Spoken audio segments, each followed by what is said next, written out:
Matagumpay kong napagaling ang pipi at autistic na bagong estudyante, pero parang sobra naman ang epekto nito. Noon, kahit 100 beses ko siyang kausapin sa tabi ng tenga, para lang akong hangin sa kanya. Ngayon, kung 5 minuto lang akong hindi sumagot sa kanyang WeChat. Para siyang multong biglang lilitaw sa pintuan ng silid-aralan ko.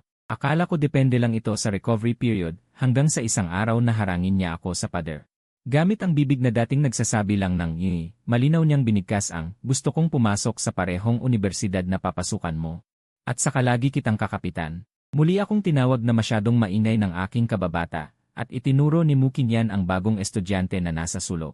Autistic siya, kung gusto mong makipagkwentuhan sa kanya ng kung ano-ano, tiyak na hindi kanya maiinis. Ang dalagita ay malamig at maganda, agad akong nagliwanag ang mga mata, meron pa palang ganitong magandang pagkakataon. Agad akong lumapit sa tabi niya at mumiting sabi, gusto mo bang makipagkwentuhan sa akin sandali? Ibinaba niya ang kanyang mahahabang pilik mata. Hindi man lang ako pinansin, kaya umupo na lang ako sa tabi niya. Kapag hindi ka umimik, ituturing ko na pumayag ka na. Simulan na nating magkwentuhan. Alam mo ba, wala akong ganang gumawa ng kahit ano kamakailan. Gusto ko lang makahanap ng babaeng high school na mapagsasabihan ng aking saloobin. Walang reaksyon ang nasa harap, ni hindi ako tiningnan. Hindi ako sumuko, patuloy akong sumugod. Hoy! Ganda, Whistle, makipagkwentuhan ka naman sayo. Nagpapogi pose. Matapos ang makulay na rutinang ito, tulala na ang aking kababata na si Mukinyan. Tanging ang bagong estudyanteng si Baik Siwei lamang ang nanatiling abala sa kanyang mukhang malalim na encyclopedia. Nagtawanan si Mukinyan, hindi na kaya, tama na muna tayo, hahaha. Lalo akong nagpursigi. Ba't hindi ka sumasagot sa akin? May pusa nga akong marunong mag-backflip sa bahay. Nainis si Baik Siwei. Tuwing kakausapin kita, hindi ka sumasagot. Para akong nakaupo sa may pinto ng baryo na baliw na matandang nagsasalita mag-isa. Siyempre, tulad ko na napakagwapo, mas bagay na tawagin akong isang baliw na immortal na nahulog sa mundo. Tahimik na tumalikod si Baik Siwei, naglabas ng earphones at isinuot. Nanatili akong nakatulala sa kinatatayuan ko. Talagang bigo ang pag-approach ko. Si Mukinyan ay may pagmamalaking dumaan sa likuran ko. Tingnan mo yan. Kahit ang bagong estudyante ay hindi ka pinapansin, hahaha. Galit akong sumugod at sinipa siya. Agad kaming nag-away. Nung sinadya kong matalo at pinatong ako ni Mukinyan sa desk, sa wakas ay may ginawa si Baik Siwei. Sa wakas ay nagsalita siya, talo ka. Napuno ng itim na linya ang noo ko. Alam ko namang talo ako sa away. Habang nagrereklamo ako sa isip, biglang may kamay na lumapit mula sa tabi. Sobrang excited na hinawakan ako ng mahigpit. Aba, itong estudyante. Ikaw na talaga ang tagapagligtas ng aking binibini, kung payag kang samahan siyang magkwentuhan. Lumapit si Tio Lee sa tenga ko at bumaba ang boses. Bibigyan kita ng 100,000 bilang kabayaran. Ano raw? 100,000. Ang malaking halagang ito para sa isang high school student ay parang ulan sa tagtuyot. Bata pa lang ako ay mahilig na akong magulo. Madaldal at nakakainis. Sa salita ng tatay ko, mas makulit pa ako kaysa sa reinkarnasyon ni Sun Wukong. Noong bata ako, inaakyat ko ang bubong at binubunot ang mga tile, at kinakausap ko pa ang mga tile. Nagsisinungaling ako sa tile na nakatikim na ako ng putik. Nung medyo lumaki ako, hindi na ako pumupunta sa bubong, sa imburnal naman ako pumapasok. Noong 3 taong gulang ako, hindi ko pa alam ang konsepto ng palo ng sinturon. Hinanap ako ng tatay ko ng isang buong araw, hanggang sa imburnal sa harap ng bahay namin. Nahuli ako na puro itim na putik ang katawan, may hawak na 2 palaka at tadpole, at walang tigil na nagtatanong kung magkamag-anak ba sila. Hinila ako ng tatay ko at binugbog ako ng walang paliwanag. Simula noon, kada 3 araw ay may maliit na palo, kada 5 araw ay may malaking bugbog. Noong 5 taong gulang ako, lumipat ang pamilya ni Mukinyan sa tabi ng bahay namin. Sa wakas ay nakahanap ako ng makikinig sa mga walang kwentang sinasabi ko. Naaalala ko noong una, si Mukinyan ay isang mahiyain at mahiyaing batang babae. Pero matapos ko siyang pilit na kausapin ng isang buong araw. Talagang nasira siya. Bakit may taong sobrang daldal? Akala ko naiinis siya dahil hindi sapat ang lakas ng boses ko. Hinila ko siya sa tenga at muling ikinuwento ng may ekspresyon ang mga kahanga-hangang ginawa ko sa pag-akyat ng bubong at pang-akit sa pusa at aso. Kinabukasan, nagkasakit si Mukinyan ng mataas na lagnat. Narinig ko na dahil sa sobrang tagal kong hinila siya sa bubong para pahanginan. Ang pagiging hindi kapani-paniwalang madaldal ko ay kilala sa buong lugar. Kaya kong makipag-usap sa 70 taong gulang na matanda tungkol sa pilosopiya ng buhay. Kaya kong magturo ng siyentipikong kaalaman sa paramisyum. Kaya kong gawing excited ang matanda, at kaya kong paghiwalayin ang single-celled organism. Pero napunta ako sa isang taong hindi kumikibo sa kahit anong gawin ko. Si Baek Siwei. Hay!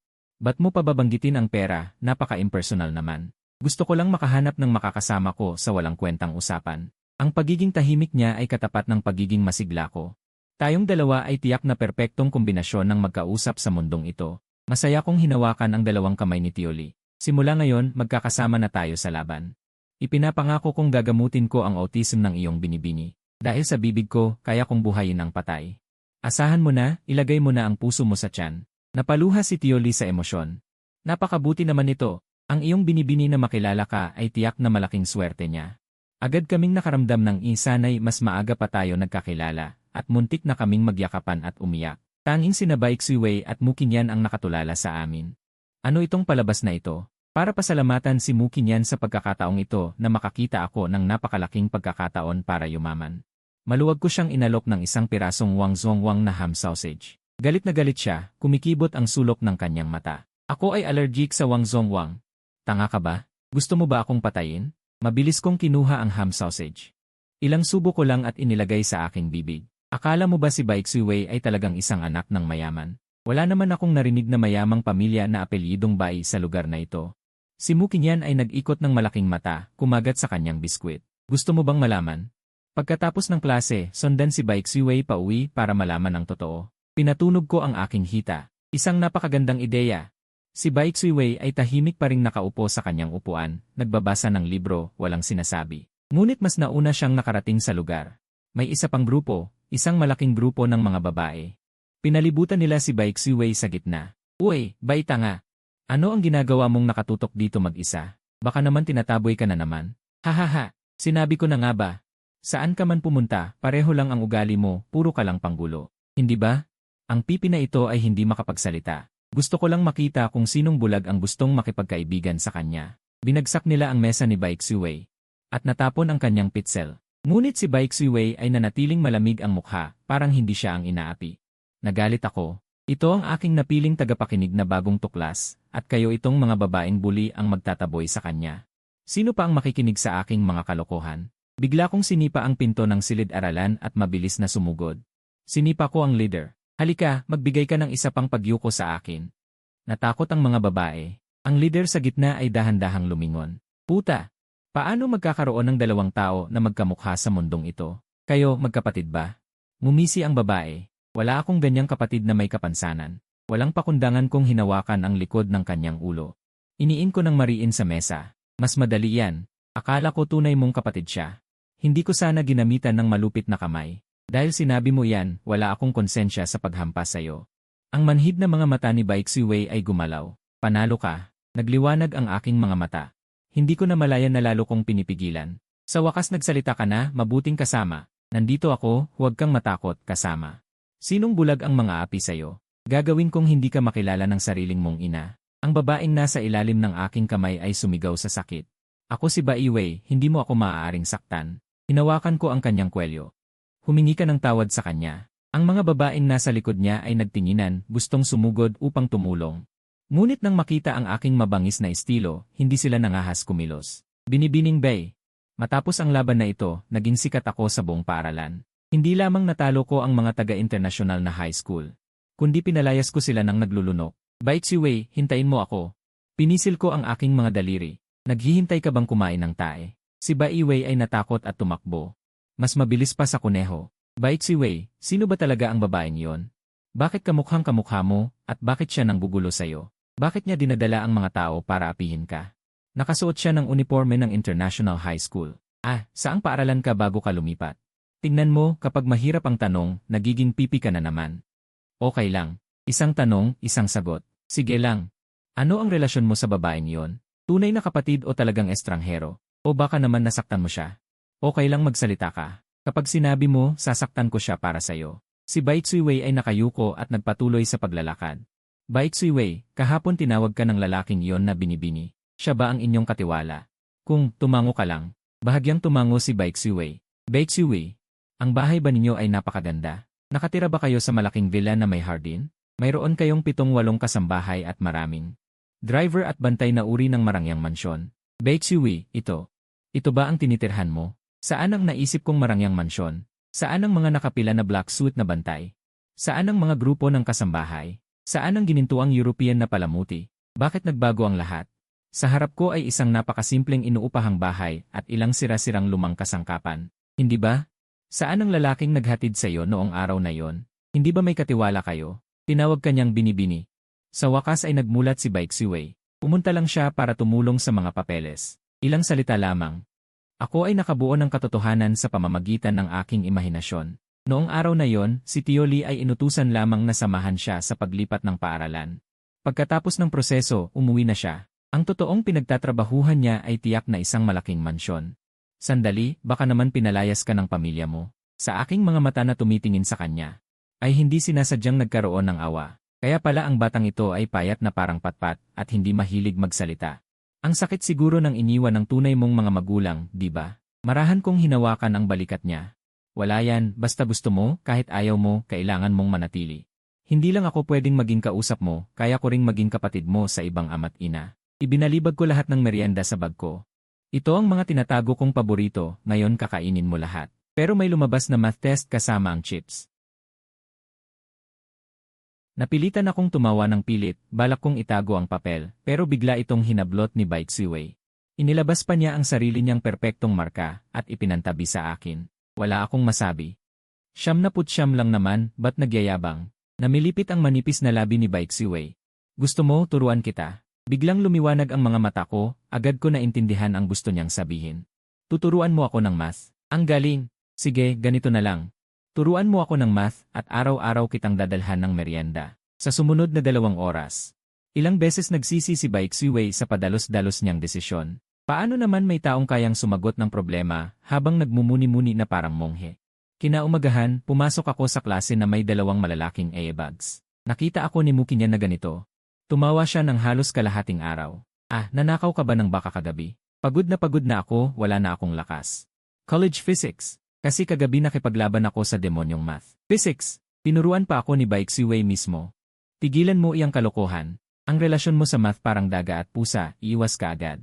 At saka, papansinin ka ba ng malamig na Baek Siwei? Napabuntong hininga ako ng malalim. Bibigyan ko siya ng 2 pack. Lin Zhao, may naghahanap sa'yo sa labas.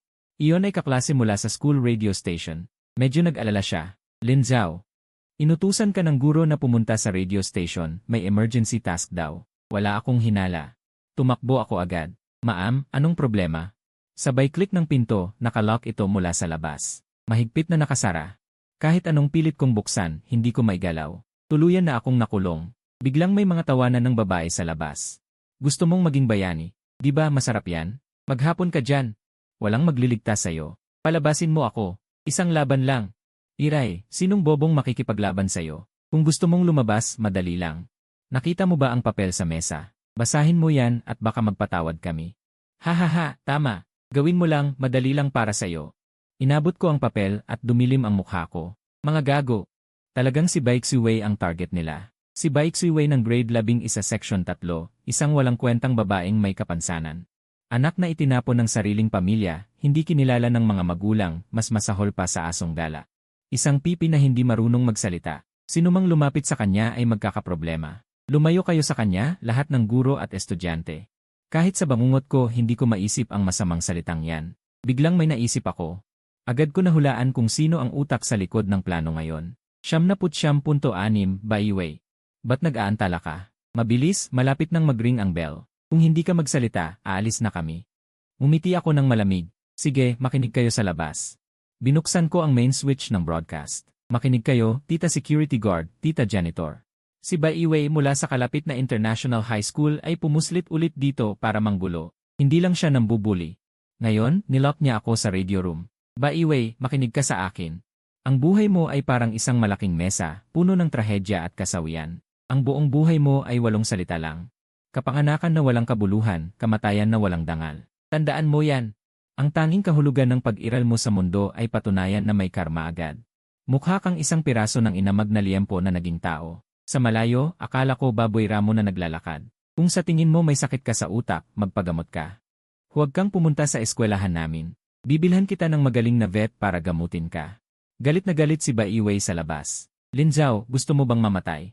Paniniwalaan mo bang sisirain ko ang lock para huwag kang makalabas? Inilipat ko ang mikropono sa ilalim ng pinto. Ang pagbabanta niya ay na-broadcast sa buong eskwelahan. Inamin niya ang krimen sa publiko. Krimen dapat parusahan. Ngayong broadcast, narinig ng lahat ng guro. Hindi ako nagbibiro. Ito ay depensa sa sarili ko. Pagkatapos patayin ang broadcast, lalo akong nagsalita ng walang takot. Tangina mo, Baiwei. Nagmamayabang ka ba? Anong klase kang palaka? At ikulong mo ako. Kapag nakalabas ako, unang suntukin ko ang ulo mo. Biglang may malakas na ingay sa labas ng pinto. Hindi alam kung sinong Diyos ang dumating. Ang mga taong kanina ay mayabang. Bigla silang naghiwa-hiwalay na gulat. Ako'y nakapaan na naghihintay ng mga sundalong Diyos. Binalaan ko na kayo na huwag akong galitin. Gusto talaga nilang sumalpok sa baril. Mga walang utak. Biglang bumukas ang pinto. Nakatayo sa pinto laban sa liwanag ay isa lamang, si Baek Siwei. Si Muki niya na nagmamadaling sumunod. Nang makita niya ang eksena, tuluyan siyang natulala. Hindi ba, bro? Sobrang lakas ng bibig mo. Lin Zhao, ang tapang mo talaga. Ginamit mo ang broadcasting station ng walang pahintulot.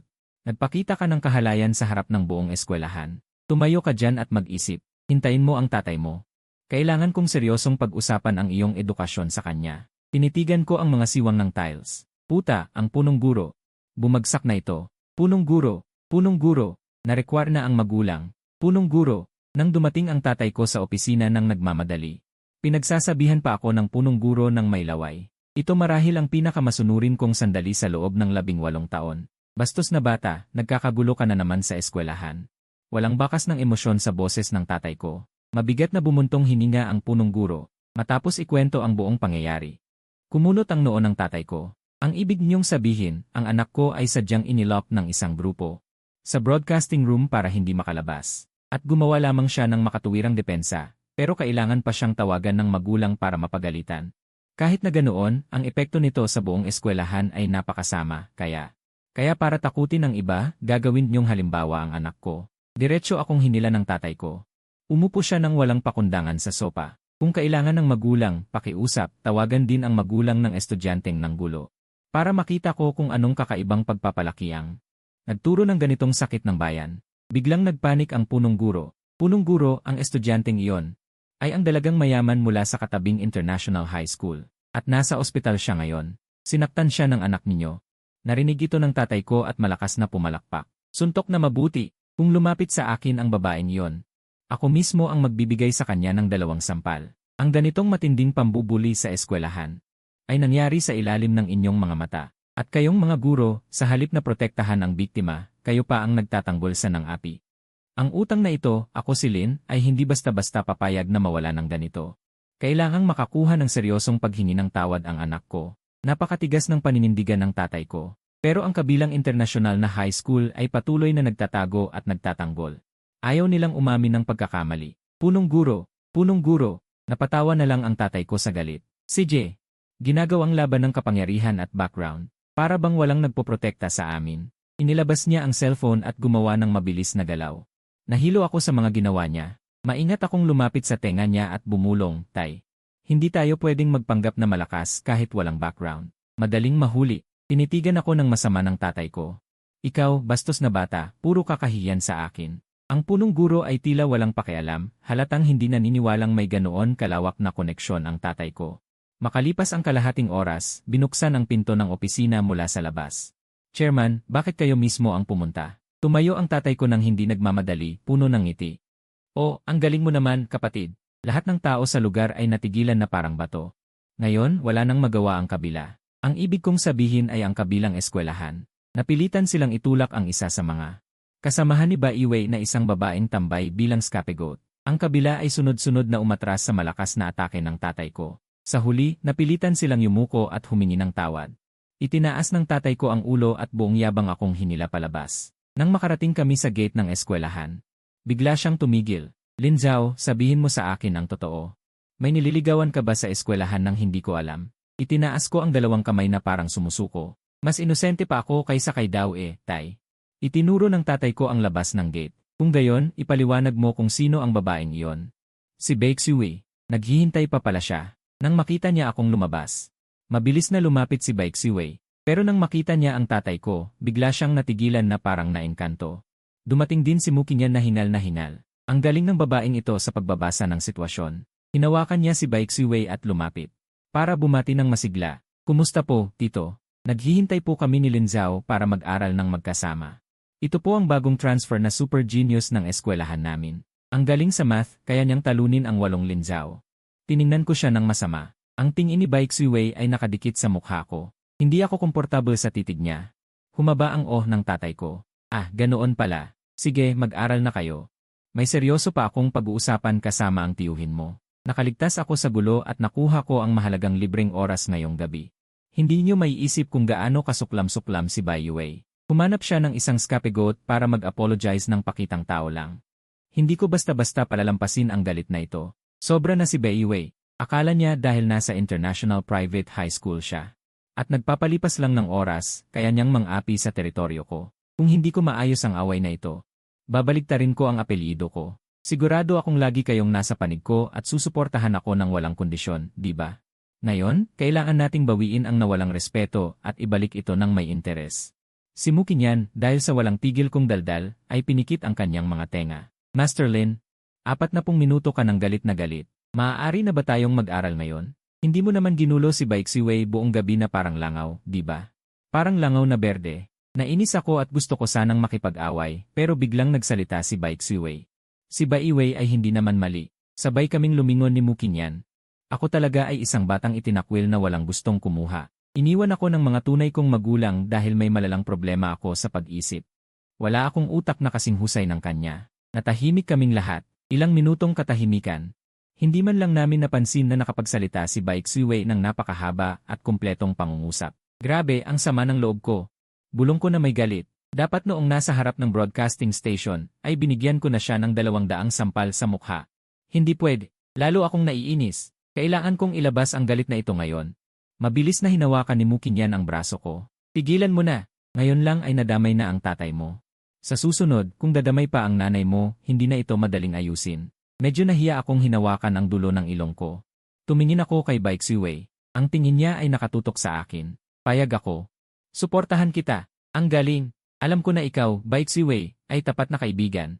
Masayang-masaya kong niyakap siya sa balikat, pero mabilis kong binitawan. Hindi ko napansin na ang leg ni Baek Siwei ay namumula na halos tumulo ang dugo. Ngumiti ako ng malamig at nagpatuloy sa mabilis na pananalita ng walang pahinga. Ang basurang itinapon sa imburnal ay lumaki na. Mula ngayon, haharapin niya ang pinakamabagsik na tagapagparusa sa buong Sansinukob, si Lin Zhao. Si Mukinyan na nakakulong sa sulok, biglang tumayo at pumalakpak sa hita. May naalala ako. Noong isang araw, narinig ko na may nagtanong. Kung gusto kong dumalo sa pribadong kaarawan ng pangalawang binibini ng pamilya. Kung hindi ako nagkakamali. Ang party na iyon ay tiyak na inayos ni Bai Yue. Isang perpektong pagkakataon. Ito ay dumating mismo sa amin. Pabulong akong nagsalita na parang magnanakaw. Hinila ko si Baek Siwei papalapit sa akin at lumapit ang aking bibig sa kanyang tainga. Halos magkadikit na kami. Gawin natin ito ayon sa plano. Biglang sumabog ang pinto ng silid-aralan ng isang malakas na sipa. Alam ko na may nililigawan ka, anak. Kung hindi ako sumunod ng palihim, hindi ko malalaman na marami kang pinaglilihian. Mag-amin ka na ngayon. Ang ulo ko ay nasa tabi pa rin ni Baek Siwei. Wala akong masabi. Grabe, hindi na ako malilinis kahit tumalon sa ilog dilaw. Tatay, pakiusap, makinig muna kayo sa aking dahilan. Diyos ko, ito ba ang maliit na bahay ng iyong nobya? Nakakaawa ka naman, anak. Aaminin ko, medyo malakas ang boses ko nang pumasok ako. Simula ngayon, ituturing kita na parang sarili kong anak. Mamahalin kita higit pa kay Lin Zhao na walang kwenta. Kahit mahirap ang iyong kalagayan. Nasa unang pwesto ka pa rin sa klase. Si Lin Zhao, na tamad at walang kwenta, ay nabubuhay na parang hari. Mayroon pa akong gwapo at matalinong ama, pero nakakuha pa rin siya ng bagsak na grado. Parang putik na hindi mapatayo. Pero ang iyong matibay na kalooban at pambihirang talino ay perpektong pandagdag upang iligtas ang walang kwenta kong si Lin Zhao. Ikaw, magiging manugang ko, ay tinatanggap ko na ngayon ng unilateral. Si Mukinyan ay napailing at napahawak sa noo. Lin Zhao, ang galing-galing ng utak ng tatay mo. Ilang dekada na itong ganito. Masakit akong tumango. Wala na akong magagawa. Tanging kapag hinahampas niya ako ng sinturon, saka lang siya nagiging matino. Sa kakaibang pag-uusap na ito, 2 tao ang seryosong nakikinig. Ang tatay ko ay may matinding mukha, at si Baek Siwei naman ay tila may pinatutunayan. Bigla siyang tumango at sumagot. Palihim akong lumapit sa tatay ko at sinabi, "Tatay, may malalang autism siya." Hindi niya sinasadya na maging mayabang o hindi sumagot. Ang paglabas ng ay isang malaking himala na. Mas lalong humanga ang tatay ko. Tinakpan niya ang bibig at halos maiyak. Tumakbo siya at hinawakan ang kamay ni Baek Siwei na parang matagal na silang magkakilala. Mabuti kang anak. Huli na ako, tito. Wala kaming masabi ni Mukinyan. Ang tatay ko ay tatawagin na si Baik Suwei na uwi sa amin. Buti na lang at pinigilan namin siya. Pula ang mata ng tatay ko sa tuwa. Umiyak siya. Ang ganda at talino ng batang ito. Bakit pinaranas sa kanya ng Diyos ang ganitong hirap? Gusto ko siyang ampunin at ituring na tunay kong anak. Lin Zhao, makinig ka. Bukas, gigising ako ng maaga at gagawa ng 2 almusal. Isa para sa'yo at isa para kay Baik Suwei. Sa totoo lang, maghahanda pa ako ng espesyal na tanghalian para sa kanya. Ikaw, Lin Zhao, sa kantina na lang kumain ng kahit ano. Si Baik Suwei ay nagsisikap sa pag-aaral at nangangailangan ng masustansyang pagkain. Lin Zhao, ano kaya ang sukat ng damit ni Baik Suwei? Nakita ko na may sira ang uniforme niya. Baka bukas, mamili ako sa mall para sa kanya. Si Mu Qingyan ay lumapit sa akin at pabulong na nagsabi, ngayon ko lang nalaman kung saan mo nakuha ang walang tigil mong pagdaldal. Natulala ako. Salamat sa papuri. Ngayon mo lang natuklasan ang malupit na katotohanan ito. Ang tatay ko ngayon ay puro magagandang bagay lang ang nasa isip tungkol kay Baik Suwei. Nagtataka lang ako, ano ba talaga ang nakikita niya sa kanya? Lin Zhao, ngayong gabi ay personal akong magluluto para sa inyo ng isang buong salu-salong handaan. Mabilis kang pumunta at ligtas na sunduin si Baik Suwei. Tandaan mo, maging maayos ang ugali mo at magpakita ka ng respeto. Ikaw ay umaasa sa kanya para tulungan kang mag-aral, kaya magpaligaya ka na sa kanya. Bago pa ako tuluyang mapagalitan ng tatay ko, agad akong tumakbo palayo. Sige na po, tatay, bahala na kayo dyan. Si Baik Suwei ngayon ay tila may kung anong problema. Magandang weekend, hindi man lang nagre-reply sa WeChat, at pati telepono ay hindi masagot. Baka naman nasa gitna ng matinding pag-aaral. May masamang pakiramdam ako, kaya mabilis akong pumunta sa harap ng bahay niya. Natagpuan ko ang pinto na mahigpit na nakasara, at ang mga sapatos sa labas ay sa pilitang sinipa ng kung sino. Bigla akong nakaramdam ng takot. Puta, sinong walang hiya ang naglakas loob na mang-istorbo sa akin? Huminga ako ng malalim. Sinipa ko ang sirasirang pinto. Baiyoksu, ang maraming tao sa loob ay sabay-sabay na lumingon. Sina Baiyoksu at Baik Suwei ay nagtatalo ng matindi. Ang mga mukha nila ay parehong malamig at nakakatakot. Mukhang may sugat na si Baiyoksu. May dugo rin sa labi ni Baik Suwei. Walang sabi-sabi, sumugod ako na parang isang tigre at binigyan ng malakas na sampal si Baiyoksu. Ang lakas na ito ay higit pa sa 10 beses ng dati kong laban kay Mu Qingyan. Lin Zhao, maniwala ka sa akin, ipapapatay kita agad. Binigyan ko siya ng isang malinaw at malakas na katok sa ulo. Kahit na ang tatay mo ay hari, kung gagalawin mo ang babaeng inaalagaan ko. Ngayon ay dapat kang mamatay nang walang natitira. Si Baiyoksu ay sumisigaw habang tumatakbo, puta ka, nabaliw ka na ba? Ano ba ang nakikita mo sa pangit na ito? Si Baik Suwei ay isang sakuna at walang silbi. Hindi niya kinikilala kahit ang sarili niyang mga magulang. Hindi man lang siya makapagsalita. Bakit mo pinipilit na tulungan ang basurang tulad niya? Alam mo ba kung bakit siya naging pipi? Dahil noong mga panahong iyon, muntik na niya akong sakalin. Muntik na niyang patayin ang sarili niyang kapatid. Kaya lahat sa pamilya ay nandidiri sa kanya. Hindi ako naapektuhan ng kanyang mga kasinungalingan. Sa halip, naging mas matindi pa ang aking mga sipa. Si Baiyoksu ay sumigaw ng masakit. Nang maghahanda siyang utusan ang kanyang mga kasamahan na sugurin ako, biglang may narinig na mabibigat at mabilis na yabag sa hagdan. Sumigaw ako ng malakas. Tito Pulis, may grupo ng masasamang loob na nagkakagulo dito. Akala mo ba lalaban akong mag-isa sa mapanganib na lugar na ito? Kasama ko ang aking mga kasamahan para sumuporta. Nang marinig ito ng grupo ni Baiyoksu, natakot sila at nagtakbuhan. Para silang mga asong takas na dumaan sa pinto. Si Mu Qingyan ay humahabol, hingal na umakyat at sumilip. Natagpuan niya na kami na lang ni Baik Suwei ang natira sa loob. Wala naman kayong malubhang sugat, di ba? Si Baik Suwei ay parang isang batang nagkasala, nakayuko ang ulo. Ang mahaba niyang bangs ay ganap na natatakpan ang kanyang madilim na mga mata. Hindi mo ba ako tatanungin? Puno ng pagtataka ang mukha ko. Sino? Ako? Umiti ng bahagya si Baik Suwei. Tila nakahinga ng maluwag pagkatapos. Ang mga sinabi niya kanina. Lahat ng iyon ay kasinungalingan. Bigla akong umiti ng malawak. Baik Suwei, maganda ang ginawa mo. Kung hindi mo ginawa, dapat mong linawin ang katotohanan. Tayo ay matuwid at hindi natatakot sa anumang anino. Paano kung may masamang tao na magkalat ng kasinungalingan? Gagawin nating mas mabaho kaysa sa septic tank ang kanilang dumi at ibabalik natin ito sa kanila ng libu-libong beses. Si Mu Qingyan ay biglang nanginginig. Sa kanyang isip, paulit-ulit niyang sinasabi, bakit kailangan pang galitin ang isang ito? 10 taon na ang nakalilipas, sina Baik Suwei at ang kanyang kapatid na si Baiyoksu ay muntik nang makidnap ng mga human trafficker. Sa gitna ng kanilang pagkuha, si Baik Suwei ay matapang na pumutol sa tali na nakatali sa kanyang mga kamay. Samantalang si Baiyoksu ay walang ginawa kundi umiyak ng malakas.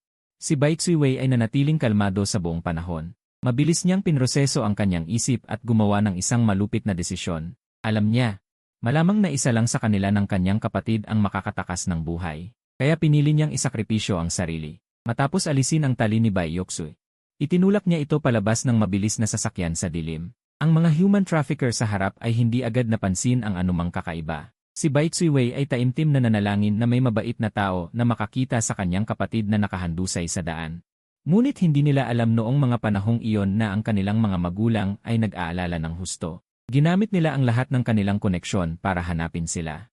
Ilang sandali matapos itulak ni Bai Xuewei si Bai Yuxue palabas ng sasakyan, sa isang abandonadong pantalan kung saan naghahanda ang mga human trafficker na tumawid, biglang dumating ang mga armadong pulis at inaresto ang buong grupo. Ang kanilang mga magulang ay naghahanap ng baliw kay Bai Yuxue, ngunit hindi ito natagpuan. Sa huli, natagpuan nila si Bai Yuxue sa isang liblib na lugar na may mga gasgas at tuluyang nahimatay. Nang magising si Bai Yuxue sa ospital, naramdaman niya ang mabigat na kapaligiran. Diretso siyang umiyak at nagdrama. Ang aking ate ay hindi ako hinangad para sa kanyang sariling kaligtasan. Sa sandaling iyon, ang paratang na pinatay ni Bai Xuewei ang kanyang kapatid ay tuluyang naitatak. Walang sinuman ang handang makinig sa kanyang paliwanag. Walang sinuman ang nag-alala kung anong uri ng hindi makataong pagpapahirap at pang-aabuso ang dinanas ni Bai Xuewei pagkatapos niyang isakripisyo ang kanyang sarili para sa kanyang kapatid. Walang sinuman ang nag-alala sa mga butas ng karayom sa kanyang mga braso at sa mga marka ng pambubugbog sa kanyang buong katawan. Simula noon, siya ay lubusang nagsara sa kanyang sarili at pumili ng walang hanggang katahimikan. Wala nang sinuman sa mundong ito ang makakapagbukas ng kanyang saradong puso. Siya ay itinuring ng lahat bilang isang masamang tao na sinadyang patayin ang kanyang kapatid. Hindi siya mahal ng kanyang mga magulang, lalo na ng kanyang kapatid. Para siyang bangkay na naglalakad, walang pumapansin. Kahit ang mga katulong sa bahay ay nang-aalipusta sa kanya. Sa huli, siya ay pinalayas at pinagkaitan ng karapatan sa mana. Noong araw na siya ay pinalayas mula sa mansyon, wala ni isang miyembro ng pamilya ang nagpaalam sa kanya. Siya, na dating nag-aaral sa isang top-tier private international high school, ay sa pilitang inilipat sa sirang ordinaryong high school na ito. Si Tio Lee ay ang tanging tao sa mundo na tunay na nagmamalasakit sa kanya. Ngunit noong araw na tumulong siya kay Bai Xuewei na ayusin ang kanyang paglipat at bumalik sa mansyon, siya ay agad na tinanggal ng walang awa. Ito ay mas nakakalungkot pa kaysa kay Dao, ako, at si Mukin Yan ay halos mapunit ang mga bagang. Ang aming mga kamao ay napakalakas na pumutok. Maliban sa iyo, mayroon pa bang ibang nakakaalam ng katotohanan na nasugatan ka noong iniligtas mo siya?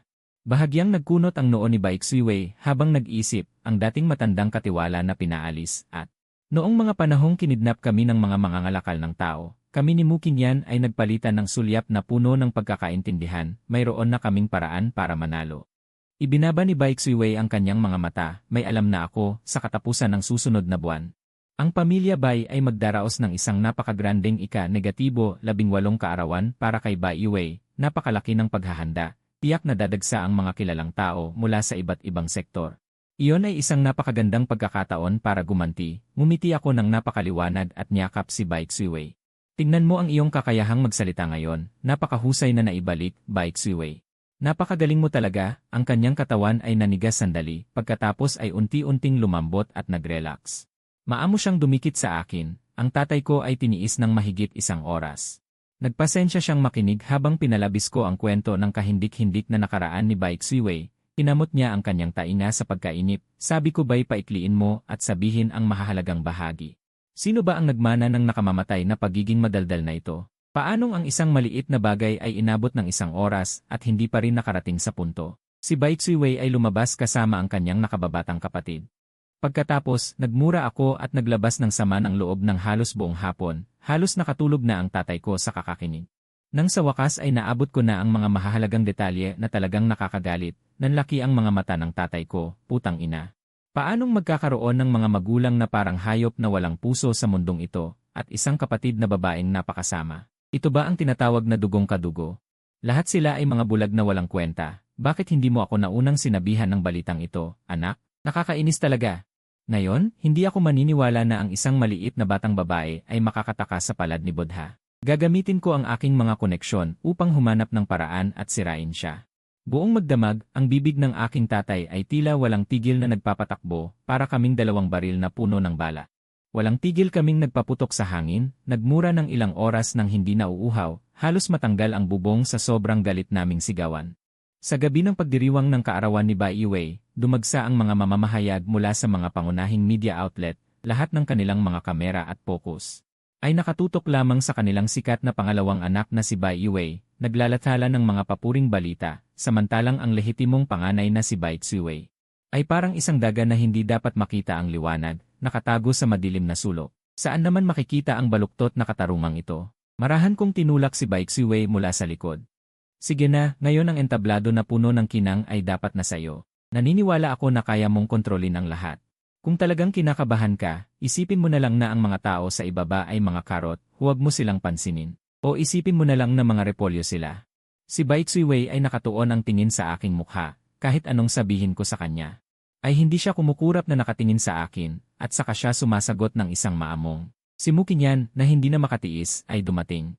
Tinakpan niya ang mga mata ni Bai Ziwei, binatalin, pakiusap, bawasan mo naman ang iyong hindi mapigilang alindog. Ang magandang palabas ay magsisimula na.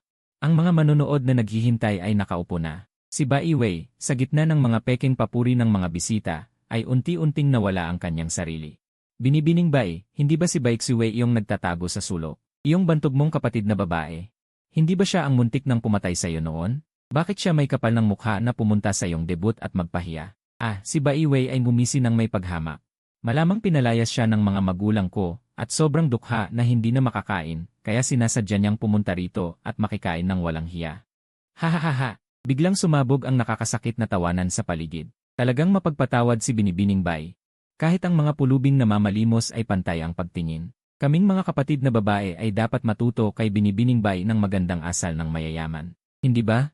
Isang may depektong tao na may hilig pumatay sa kalooban, ano ang ginagawa niya rito? Ang kapal ng mukha ay mas makapal pa sa pader. Pwe! Ang sama ng kapalaran, nakakasuka. Si Bai Ziwei ay walang kibo sa kanyang mga mata. Napakaraming beses na niyang narinig ang mga mababang uri ng masasakit na salita. Mukhang sanay na siya at hindi na naapektuhan. At sa sandaling ito, ako na nakatago sa likod ng backstage control room. Hinila ko ang main switch ng lahat ng ilaw sa buong venue. Agad na nagulat ang lahat ng bisita, nang biglang umilaw ang malaking C-screen sa gitna ng entablado ng walang babala. Si Bai Wei ay biglang napakilabot sa kanyang dibdib, nakaramdam ng matinding masamang pakiramdam. Lumitaw sa screen ang isang grupo ng mga estudyante. Kaming lahat ay mga dating biktima ng malisyosong pambubuli ni Bai Wei. Sa pagsabi nito, biglang sumabog ang hindi makapaniwalang sigaw ng lahat. Ang mga mata ng lahat ay biglang napunta kay Bai Wei. Ang video sa malaking screen ay patuloy na nagpapaplano. Ako ay isa sa mga estudyante na binuli ni Bai Wei sa paaralan. Ipinapangako ko na hindi ako kailanman gumawa ng anumang bagay na nakasakit sa kanya sa buong buhay ko. Ngunit dahil nakita ni Bai Wei na ako ay mahina at madaling kontrolin, araw-araw ay inuutusan niya ang mga tambay sa labas ng paaralan na harangin ako. Walang tigil na sinaktan at nilait ako. Sa madilim na panahong iyon, ang aking katawan ay laging puno ng pasa at gasgas. Narito, ang aking medical diagnosis ng severe depression ay ang pinakamahusay na ebidensya. Si Bai Wei mula sa kanyang buto ay isang ganap na basura ng tao. Hindi siya nangangahas na saktan ng husto ang mayayamang kaklase sa International Private High School. Sa sarili niyang paaralan, nagpapanggap siyang parang isang inosenteng puting lotus.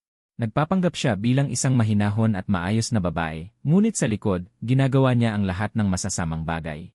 Akala niya kaya niyang takpan ang langit gamit ang isang kamay. Ang mga masasamang gawa na ito ay hindi kailanman malalantad sa mundo. Bai Wei, ang iyong mga araw ng pagyayabang ay tapos na ngayon. Sa puntong ito ng video, ang paligid ni Bai Wei ay wala ng tao.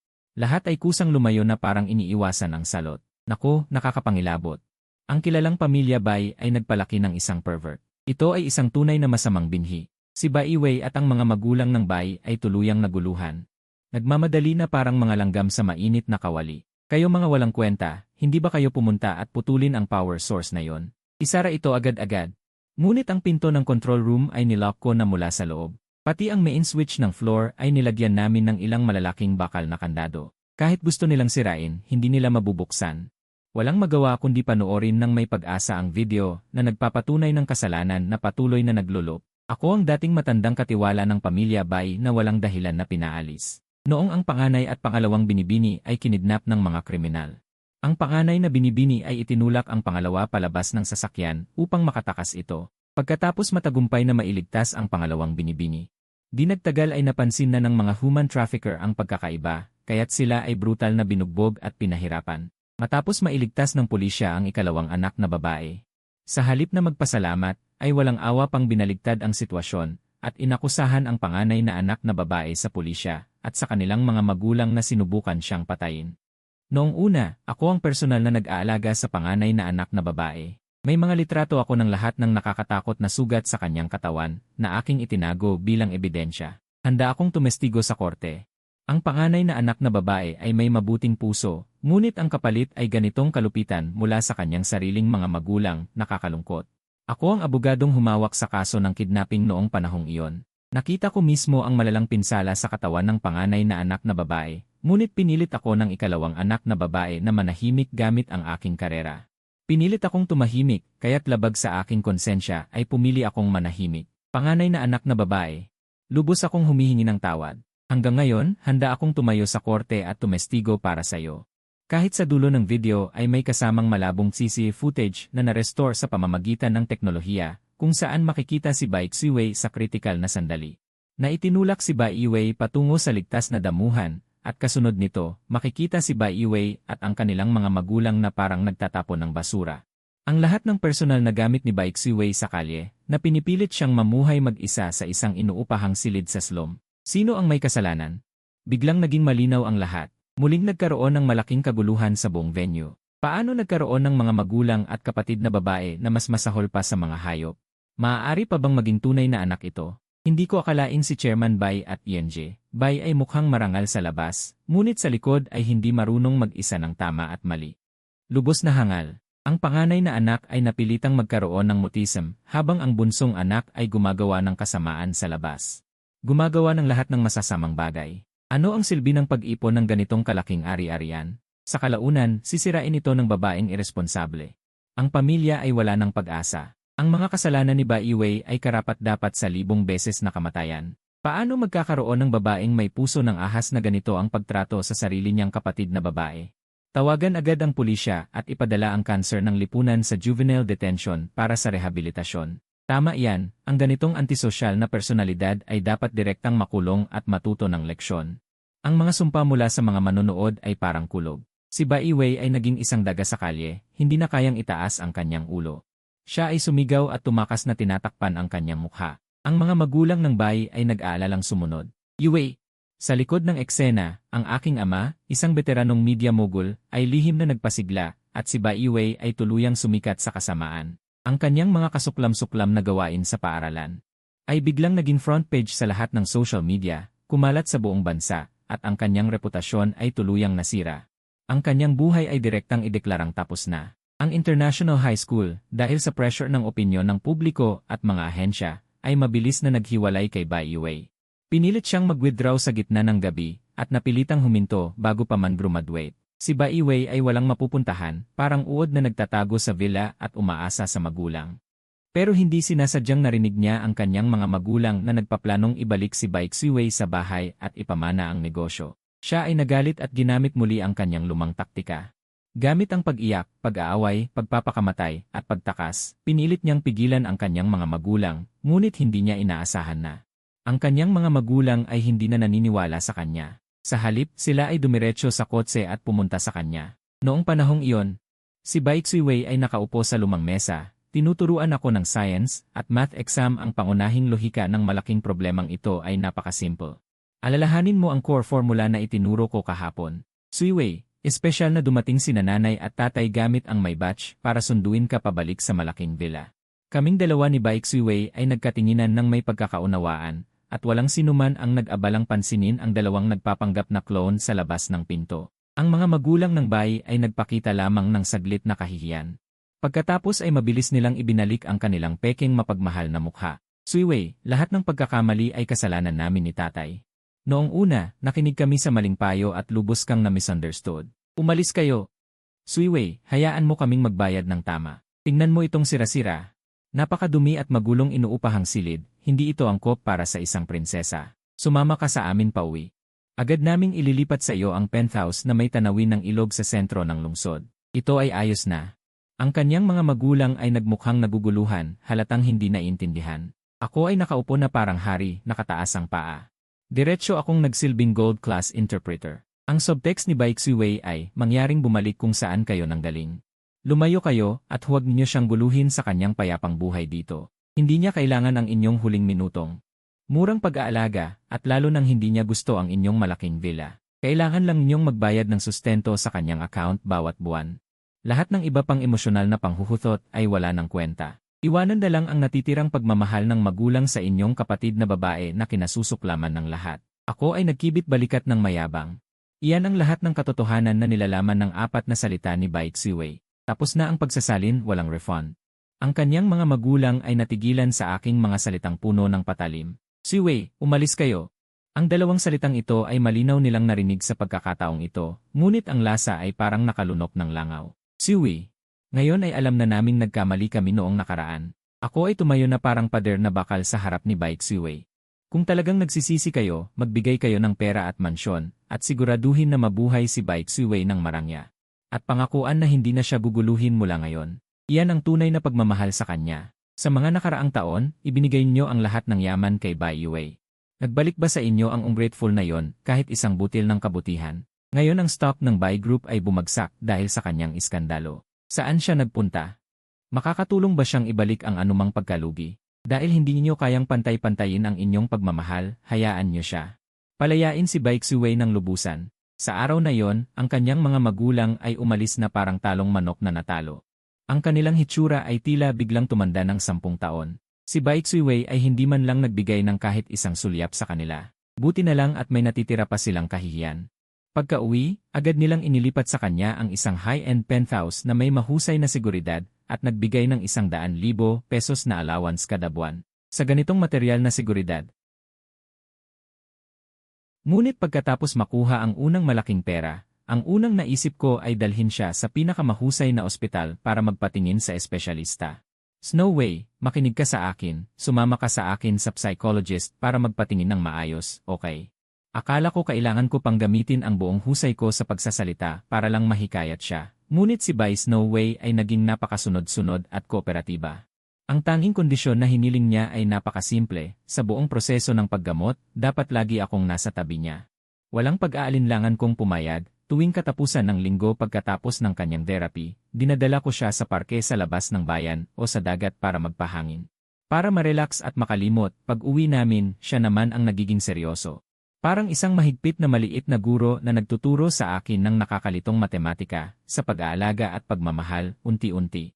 Mas madalas na si Bai Snowway ay kusang nagsasalita, at sa ilalim ng kanyang mahigpit na pagsasanay, ang aking dating kahiyahiyang marka sa akademya ay kitang-kitang bumuti. Lahat ay patungo sa pinakamagandang direksyon. Tanging si Bai Yue na siya mismo ang may kasalanan. Sa isang itim na tulay patungo sa kalaliman, tuloy-tuloy siyang lumalim at lumalim. Nagsimula siyang mabaliw sa iba't ibang iligal na sugalan at maruruming internet cave, nagpapalipas ng oras sa iba't ibang nightclub, at nakikipag-inuman sa mga masasamang kaibigan. Nagsisigarilyo, nabubuhay ng walang saysay at madilim na pamumuhay, nang ma-freeze at makot ang mga card ng pamilya. Kapag walang pera, sumasama siya sa kanyang kuya na nakilala sa labas para maningil ng pera sa mga estudyante sa junior high, patuloy na lumalabag sa batas. Makalipas ang 1 buwan. Dahil sa lasing na pagmamaneho ng mabilis at sadyang pagbangga na ikinasugat at ikapinsala ng maraming inosenteng tao, siya ay hinatulan ng habang buhay na pagkabilanggo. Sa natitirang buhay niya, siya ay makukulong. Sa araw ng hatol, kasabay ng masayang araw na kami ni Bai Snowway ay parehong nakatanggap ng admission letter sa prestihiyosong unibersidad. Sa kabutihang palad, sa malupit na mundong ito, mahigpit ko siyang hinawakan sa kamay. Hindi siya nahulog sa kalaliman, at sa kabutihang palad, magkahawak pa rin kami. Sabay naming tinanggap ang walang hanggang pagkakataon patungo sa maliwanag na kinabukasan. Pagkatapos makapasok sa unibersidad, si Bai Snowway at Mukinyan ay parehong natanggap sa nangungunang Yanhai University dahil sa kanilang napakataas na marka. At ako, bilang isang estudyanteng hindi gaanong matalino, sa ilalim ng mahigpit na pagsasanay ni Bai Snowway, ay swerteng nakapasok sa nangungunang Media University sa kabilang kalye ng kanilang paaralan. Kaming tatlong magkakaibigan ay natural na nagkakasama-sama muli at masayang naglalaro. Ngayon, si Bai Snowway ay ganap ng gumaling, wala nang pinagkaiba sa isang normal na babaeng estudyante sa unibersidad. Mas nagniningning pa siya kaysa dati, ngunit tila mas dumikit siya sa akin. Parang hindi na siya makahinga kung hindi ako makita ng isang araw, parang 3 taon na ang lumipas. Halos palagi niyang gustong nakadikit sa akin. Sa isa naming date, Tinanong ko siya nang may pag-usisa kung bakit. Sa kanyang malamig at napakagandang mukha, biglang sumabog ang isang napakasayang ngiti. Dahil mahal kita, Lin Zhao.